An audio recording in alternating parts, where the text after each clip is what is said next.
Choisis la vie.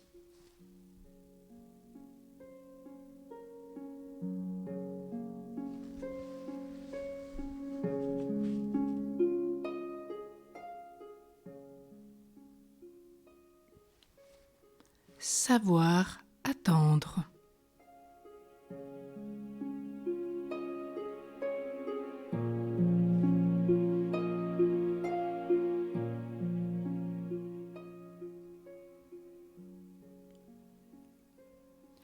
Que je suis impatient, impatiente,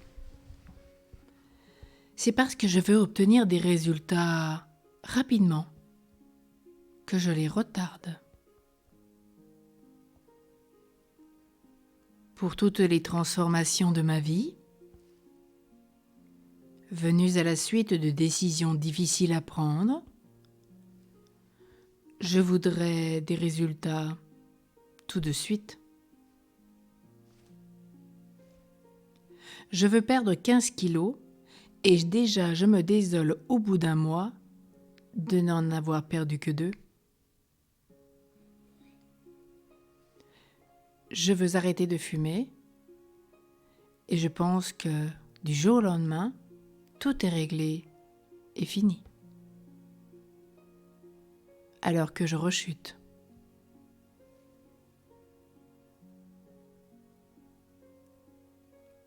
Je voudrais déjà être à la retraite.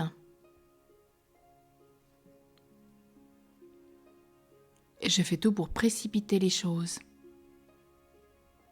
Alors qu'en fin de compte, on me dit que je n'ai pas les trimestres.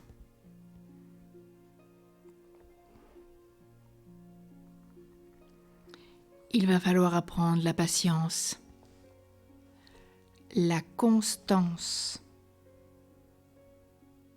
Et cela va durer au moins 9 mois à 1 an, peut-être plus.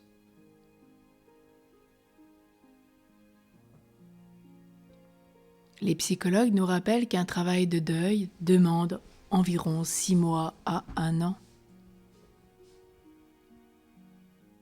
Cette transition avec l'être cher qui n'est plus là,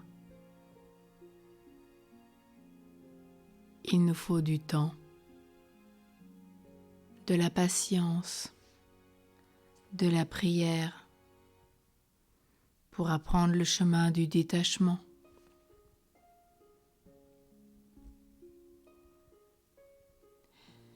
Je tombe souvent dans la précipitation pour tout ce que j'entreprends.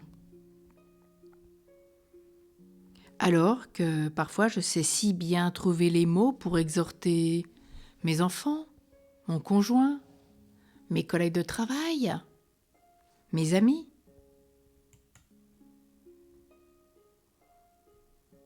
Je les exhorte à la patience, à la persévérance vis-à-vis de leur étude, de leur travail, de situations difficiles, compliquées, face à la maladie.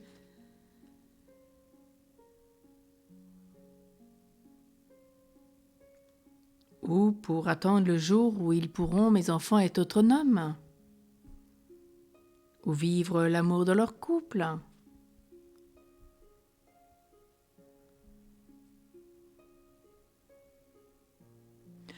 Quand je réfléchis, quelle constance il faut avec des enfants, mes enfants, où il m'a fallu à moi-même pour faire 10, 15 ou plus de 20 ans d'études depuis la maternelle. Du temps, de la patience, de la persévérance, de la prière. Le temps de Dieu, le temps de la mise en place harmonieuse d'une situation de changement, le temps de la création où nous pouvons contempler la main de Dieu qui a été repérée dans l'espace par un télescope de la NASA, nous montre que la main de Dieu a pris son temps. La création ne s'est pas faite en un jour.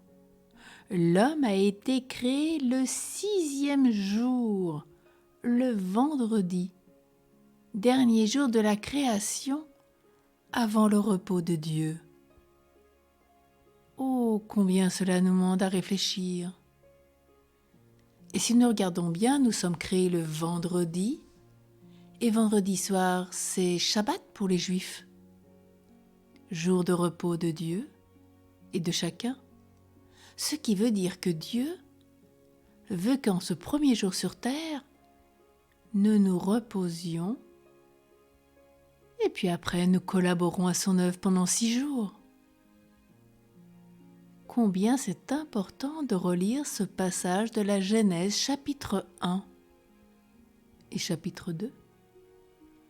Création de tout ce qui nous entoure, jour après jour. Et nous savons dans les psaumes qu'un jour égale 1000 ans, 1000 ans égale un jour.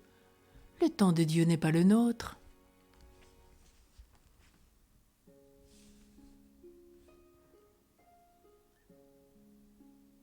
Le temps de Dieu est un temps lent qui tient compte de tous les événements de la situation.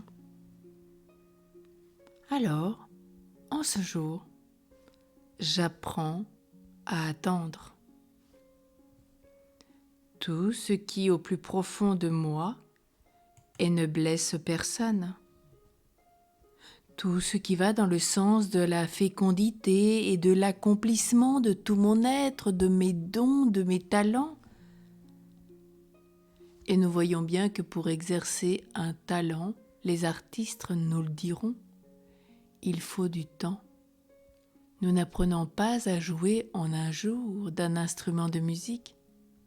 Nous ne réalisons pas de belles toiles en une semaine. Nous ne faisons pas de la poterie en 5 minutes. Il faut un temps pour chaque chose. Ceux qui écrivent des icônes, ils disent qu'il faut des mois pour commencer à raboter une planche de bois, tanner les peaux, poncer, commencer à mettre couleur par couleur jusqu'au doré.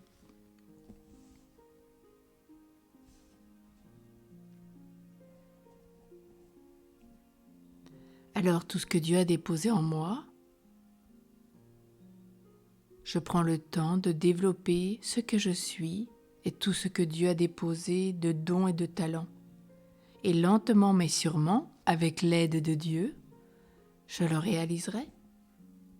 C'est cette foi qui me redonne courage.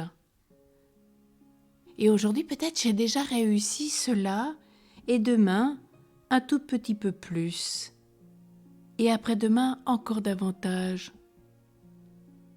Félicitons-nous à chaque fois que nous avons été patients, à chaque fois que nous avons pu tout petit peu plus réussir quelque chose.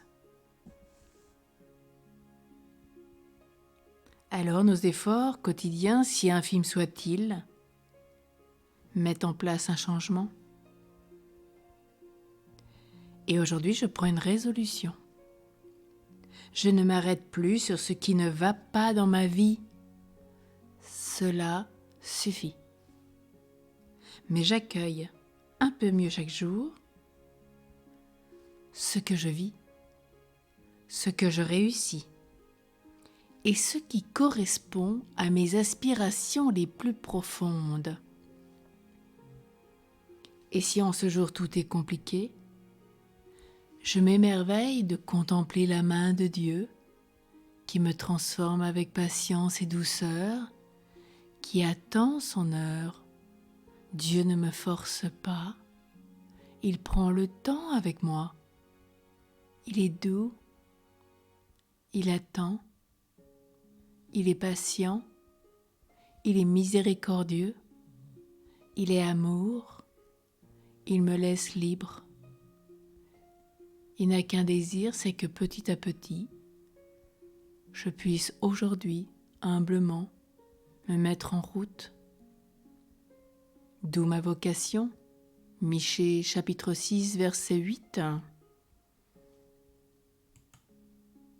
C'est bien ce prophète Michée qui nous apprend, c'est humblement et sûrement marcher terre à terre avec Dieu. S'émerveiller de tout ce que je vois, tout ce que j'entends, tout ce que je puis dire, tout ce que je puis vivre.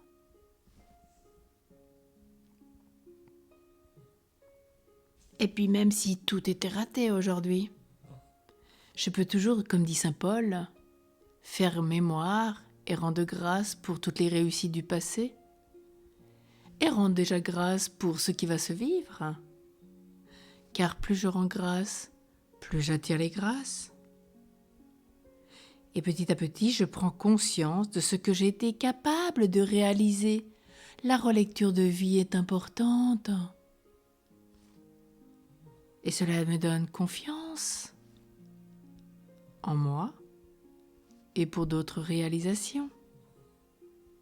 Et de ce fait, je ne regarde plus ce qui ne va pas, mais je ne vois que ce qu'il y a de beau et de merveilleux et à mettre en œuvre. Merci Seigneur pour ce don de la patience et de la persévérance.